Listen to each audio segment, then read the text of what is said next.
Welcome to Luca is a Billionaire, where the only thing I invest in is your answers. You'll start by picking the image and getting into edit mode.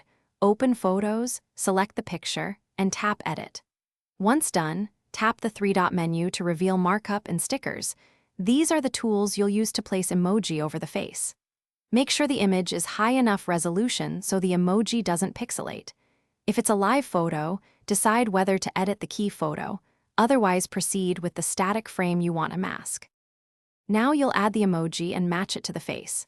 Tap Stickers or Text in Markup, open the emoji keyboard, and select the icon that fits. Drag the emoji over the face, then pinch to resize and rotate so it aligns with head tilt. You can lower opacity for a subtle blend or duplicate and layer for depth.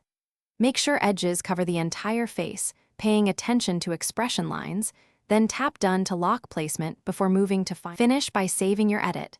Choose Save as New Photo if you want the original preserved. Once saved, review the result at different zoom levels to confirm full coverage and natural placement. If something looks off, reopen Edit and use Undo or adjust the sticker's size and rotation. Sometimes reapplying from scratch fixes alignment.